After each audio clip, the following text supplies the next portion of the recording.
జగిత్యాల అభివృద్ధికి తాను ఎంతగానో కృషి చేస్తున్నట్లు తెలిపారు ఎమ్మెల్యే సంజయ్ కుమార్. జగిత్యాలలో 14 జోన్లు 126 సర్వే నెంబర్లు మార్పిడి చేశామన్నారు. గతంలో లోన్లు రాక కొంతమంది ఇండ్లు కట్టుకోలేదన్నారు. మరికొన్ని ప్రాంతాలలో పర్మిషన్ లేకుండా ఇష్టం వచ్చినట్లు ఇండ్ల నిర్మాణం జరిగిందన్నారు. సీఎం రేవంత్ రెడ్డి సహకారంతో నియోజకవర్గ అభివృద్ధికి నిధులు తీసుకొచ్చామన్నారు. జగిత్యాలలోని 25, 26వ వార్డుల్లో 40 లక్షల వ్యయంతో సీసీ రోడ్డు నిర్మాణ పనులకు శంకుస్థాపన చేశారు ఎమ్మెల్యే సంజయ్ కుమార్. ఒక రిజల్ట్ చూశాను. 14 జోన్లు ఈ పట్టణాల్లో ఇద్దరు మున్సిపల్ చైర్మన్లు ఉండగా మాట్లాడుతున్నా, కౌన్సిలర్స్ ఉండగా మాట్లాడుతున్నా, అందరు అడుగురు. చాలా ప్రాంతాలలో పర్మిషన్ లేకుండా ఇష్టం వచ్చినట్టు కట్టారు. అది ఎక్కడెక్కడో అనుకున్నారు. కొండల గార్డెన్ ముందర కూడా కుమార్వాడ అని పడుతుండే, కుమార్వాడనే లేదు, సర్కార్ భూమి ఉండే.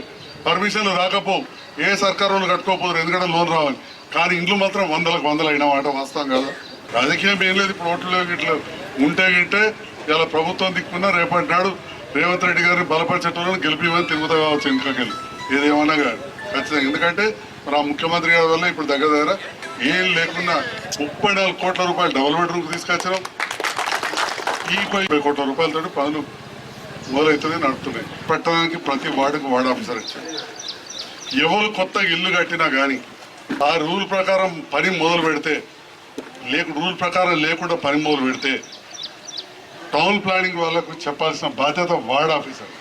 నేను గౌరవ కమిషనర్ గారిని కోరుతున్నా, ఫస్ట్ వార్డ్ ఆఫీసర్ సస్పెండ్ చేయాలి. ఎందుకంటే పొద్దుగా లేచి ఉండేదా, తర్వాత టౌన్ ప్లానింగ్ వాళ్ళ సంగతి. నువ్వు రాతపూర్వకంగా ఇవ్వాలి. మీరు లెటర్ పలానా వాళ్ళు ఇల్లు మొదలు పెడుతున్నారు, రోడ్డు మీదకి వచ్చి